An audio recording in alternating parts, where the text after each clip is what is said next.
पूरे देश के अंदर 31 अगस्त ये समाज के लोग सेलिब्रेट करते हैं, त्योहार के रूप में मनाते हैं। और उसके साथ साथ में एक और बताना चाहता हूँ, इसकी सैकड़ों उपजातियां हैं इस समाज के अंदर। उसके डिटेल में तो गणेश देवी जी से मैं कहूंगा कि तफसील से बताएंगे। मैं थोड़ा सा एक बार इंट्रोडक्शन थोड़ा सा और अपने पैनलिस्ट का भी दूंगा इसके बाद में, लेकिन मैं छोटी सी जानकारी और बताना चाहता हूँ। 6 अप्रैल 1955 में पंडित नेहरू जी ने एक घोषणा की, इस देश के अंदर जो गाड़िया लोहार है वो भी डीएनटी का एक हिस्सा है। तो वो उन्होंने कसम खाई थी कि हम कभी चित्तौड़गढ़ के किले पे नहीं जाएंगे। क्यों? क्योंकि जब वो महाराणा प्रताप की फौज में थे गाड़िया लोहार समाज के लोग, तो वो अकबर से हार गए थे, तो जंगलों में चले गए। तो उन्होंने प्रण लिया कि हम छत के ऊपर, हमारी जो जिस घर में रहेंगे वो छत पक्की नहीं होगी, कच्ची छत के नीचे रहेंगे, हम लोग चरपाई पे कभी नहीं सोएंगे। इस तरीके की उन्होंने 6 शपथ ली। और वो आज भी आप देखेंगे पूरे हिंदुस्तान में कहीं पर जाएंगे तो पटरियों के ऊपर कुछ जो लोहार का काम करने वाले लोग होते हैं, बैलगाड़ी की वहां पर उसी में घर बना लेते हैं, ये वो समाज है गाड़िया लोहार। तो राजस्थान में भारी संख्या में है। तो पंडित नेहरू जी ने इनके लिए घोषणा की और देश के उस वक्त में 8 मुख्यमंत्रियों के साथ में वो चित्तौड़गढ़ गए और उन सब लोगों का आह्वान किया कि मेरे साथ चलो, अब देश आजाद है और उस चित्तौड़गढ़ के किले पर हम चलकर वहां पर झंडा फहराएंगे। और पूरे देश के अंदर 6 अप्रैल को हम लोग उसको त्योहार के रूप में मनाते हैं। All India SC ST OBC minority के हमारे नेशनल कोऑर्डिनेटर यहाँ पर के राजू जी यहाँ पर बैठे हैं। मैं खास तौर पे उनका धन्यवाद करना चाहता हूँ कि हर साल SC डिपार्टमेंट के राजू जी के नेतृत्व में हम लोग चित्तौड़गढ़ जाते हैं और वहां पर गाड़िया लोहार और घुमंतू समाज के लोगों को इकट्ठा करते हैं और वहां पर हम झंडा फहरा कर आते हैं, क्योंकि ये विरासत कांग्रेस की विरासत है। इसके लिए हम, क्योंकि कांग्रेस के लोग हैं, तो इस चीज के लिए गौरवान्वित महसूस करते हैं, गर्व महसूस करते हैं कि हमारे जो बड़े थे, बुजुर्ग थे, उन्होंने कांग्रेस पार्टी के इस समाज के लिए कितना बड़ा काम किया। उसके बाद में जब हमारी यूपीए की सरकार आई, यूपीए की सरकार में सोनिया गांधी जी के नेतृत्व में, डॉक्टर मनमोहन सिंह जी के नेतृत्व में हमने एक रेनके कमीशन बनाया। रेनके कमीशन ये था कि वो सिफारिश करे कि घुमंतू और घुमंतू विमुक्त जाति के लिए कांग्रेस की सरकार, यूपीए की सरकार क्या कार्यक्रम बनाए, किस तरीके से उसकी रूपरेखा बनाए कि ताकि इस समाज के लोगों को फायदा हो सके। उसके लिए, क्योंकि गणेश देवी जी का भी एक बहुत बड़ा योगदान रहा है उसके अंदर, रेनके कमीशन बना, बालकृष्ण रेनके जी उसके चेयरमैन थे। और उसके साथ साथ में मैं फिर एक बार धन्यवाद करना चाहूंगा के राजू जी का, कि मैंने ये प्रपोजल रखा कि जो ये घुमंतू और घुमंतू विमुक्त जाति के लोग हैं, ये सब्जेक्ट सोनिया गांधी जी के बहुत दिल के करीब है और वो चाहती है कि समाज के ऊपर काम किया जाए। तो हमने AICC में अप्रूवल लेके आला कमान का एक DNT टास्क फोर्स बनाया, जिसके अंदर एडवाइजर गणेश देवी जी हैं, रेनके जी हैं, मोहम्मद सदीक साहब जो यहाँ पर बाजीगर समाज से हैं, सांसद हैं, वो उसके सलाहकार हैं, सुरेश माला जी यहाँ पर बैठे हैं, ये हमारे नेशनल कोऑर्डिनेटर हैं DNT टास्क फोर्स के। और यहाँ पर हरियाणा, पंजाब के जो DNT की टीम आकर बैठी है। हर स्टेट के अंदर हमने गुजरात में, महाराष्ट्र में, दिल्ली में, हिमाचल में, हर जगह पर, JNK में, हर जगह पर DNT टास्क फोर्स का एक यूनिट खड़ा किया है। तो आप जो DNT समाज के यहाँ पर आकर अभी DNT एकता जिंदाबाद का नारा लगा रहे थे, मैं आपको ये बताना चाहूंगा कि आप ये चीज का, आपके लिए भी एक छोटा सा एक निवेदन करूंगा। RSS आपके समाज के बच्चों के ऊपर काम कर रही है, और वो क्या काम कर रही है? आपका भगवाकरण करने का काम कर रही है, सेफ्रेनाइजेशन करने का काम कर रही है। जो आपकी कॉलोनीज है वहां पर RSS के लोग जाते हैं छोटे छोटे बच्चों को छोटा सा लालच देते हैं, कभी किताबें देने का, कभी खाना खिलाने का, और उसके बाद में वो अपनी आरएसएस की शाखाओं में उनको आमंत्रित करते हैं, वहां पर उनको बुलाते हैं। तो उसके लिए मैं आप सब लोगों से निवेदन करूंगा, जितने भी हमारे सोशल एक्टिविस्ट यहाँ पर बैठे हैं, मैं आपसे भी निवेदन करूंगा कि मेहरबानी करके इस चीज के ऊपर गौर कीजिए।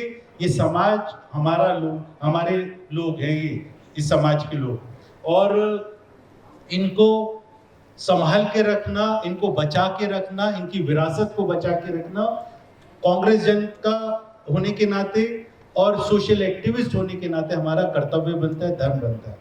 अब मैं आमंत्रित करूंगा सबसे पहले गणेश देवी जी से, जो राइटर हैं, एकेडमिशियन हैं, एक्टिविस्ट हैं, एडवाइजर हैं घुमंतू और घुमंतू विमुक्त जाति डीएनटी टास्क फोर्स एआईसीसी के, कि वो आए और इस सब्जेक्ट के ऊपर जो आज समृद्ध भारत फाउंडेशन ने, जिसके लिए धन्यवाद मैं पुष्पराज जी को और गुरदीप सप्पल जी का पहले कर चुका हूँ, जो आपने कार्यक्रम आयोजित किया उसके ऊपर प्रकाश डालें, दिशा दें, और आगे भविष्य में हमारे को क्या करना चाहिए, कांग्रेस पार्टी को क्या करना चाहिए, उसके लिए आप प्लीज गाइड कीजिए। Thank you. Thank you.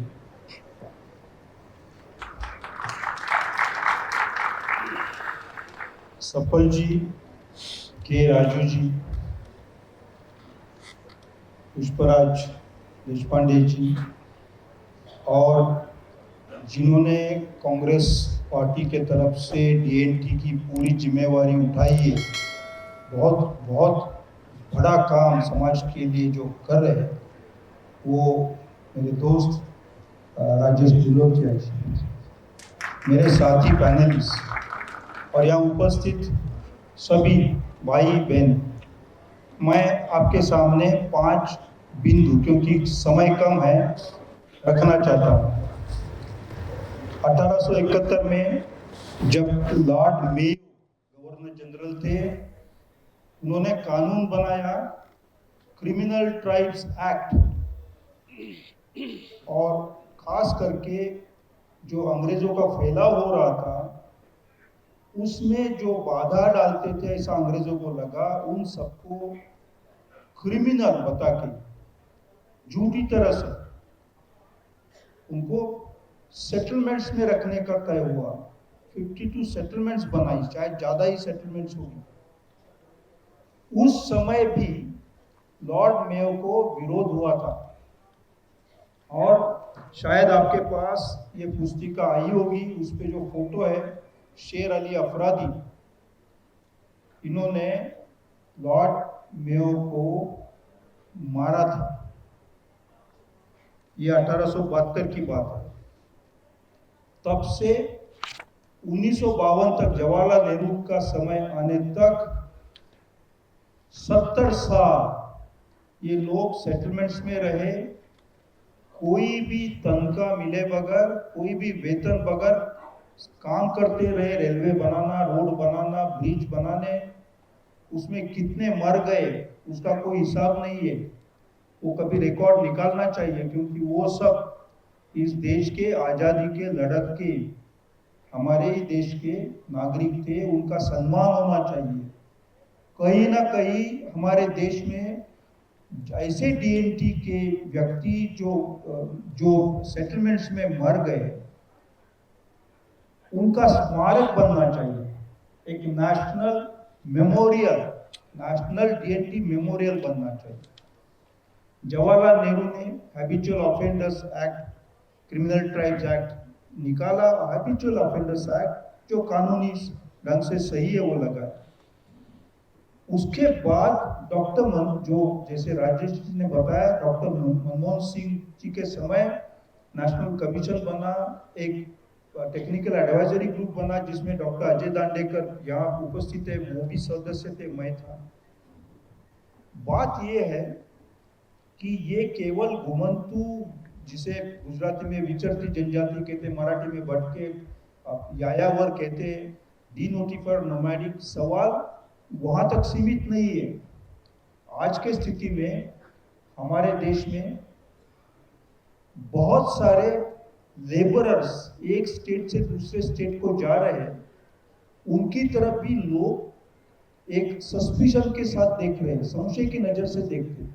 Delhi में जितने भी बिहार से, झारखंड से, नेपाल से आए हैं, सिक्किम से आए हैं, उनको कोई गुनहगार हो इस नजर से देख रहे हैं। कहने का मतलब लॉर्ड मेयो ने नागरिकत्व का अधिकार छीनने का जो काम किया था, वो अंग्रेज जाने के बाद हमारा संविधान जब हमारे देश के हाथ में आया तो हर एक को समान नागरिकत्व मिलना चाहिए था, लेकिन डीएनटी को उस तरह का समान नागरिकत्व नहीं मिला। उनकी बहुत सारी एंटाइटलमेंट्स उन्हें नहीं मिली। अभी अभी जाके इलेक्शन कार्ड मिलने लगा है। यूपीए के समय पहली बार इलेक्शन कार्ड मिला उनको। ये एंटाइटलमेंट कम होते जाना, यानी नागरिकत्व कम होना। जो सीए लाया था मोदी सरकार ने, उसमें भी कुछ लोगों का नागरिकत्व कम करने का, छीनने का ही काम था। संविधान बोल रहा है कि सबको समान नागरिकत्व होना चाहिए, लेकिन ऐसे बहुत बड़ी संख्या है जिनका पूरा नागरिकत्व है नहीं, उनको पूरा नागरिकत्व देना ये कांग्रेस का नेशनल मिशन रहा है और रहेगा। और इसलिए आने वाले समय में आप राहुल जी को आप सुनेंगे तो आपको अंदाज आएगा कि आने वाले समय में डीएनटी, घुमंतु लोग, सेमी नोमैडिक, इसमें बहुत सारी कैटेगरीज है, राजेश जी ने बताया, सैकड़ों कम्युनिटीज है। उसके साथ साथ जो कोरोना के समय रास्ते पे चलते जिनको देखा हमने और रास्ते में मर गए बहुत सारे, वो सभी कम्युनिटीज, माइग्रेटरी लेबरर्स, ये सबका इकट्ठा सोचने के लिए उनको एक नेशनल एंटाइटलमेंट, जहां भी जाए उन्हें स्कूल मिले, जिस गांव में हो वहां उनको हेल्थ की फैसिलिटी मिले, उनका व्यवसाय की सुरक्षा हो, ये सब सोच के देश के बहुत बड़े हिस्से, समाज के बहुत बड़े हिस्से का काम करने की कांग्रेस की सोच है। और ये काम आपको, हमको, सबको मिलके करना चाहिए। आज जिस ढंग से समाज रचना जिस ढंग से चली है पिछले 10 साल में, उसमें ऐसे लोगों का स्थान है नहीं। They are wiped out, they are made age, Amartya Sen ने कहा था, द लॉस्ट गर्ल चाइल्ड, ऐसे ये लॉस्ट जनरेशन है। उनको फिर से स्थापना करना, उनके लिए समाज में जगह बनाना और हक की और कुछ अधिकार की और सम्मान की जगह बनाना, ये काम हमारा, आपका, सबका मिलके है। मैं राजेश जी को इस काम में शुभेच्छा भी व्यक्त करना चाहूँगा। ये बहुत बड़ा ऐतिहासिक काम होगा और अगर हम ये कर सकेंगे तो ही हम संविधान का सम्मान करते हैं, ये कह सकेंगे। इतना कह के मेरी बात पूरी करता हूँ। धन्यवाद।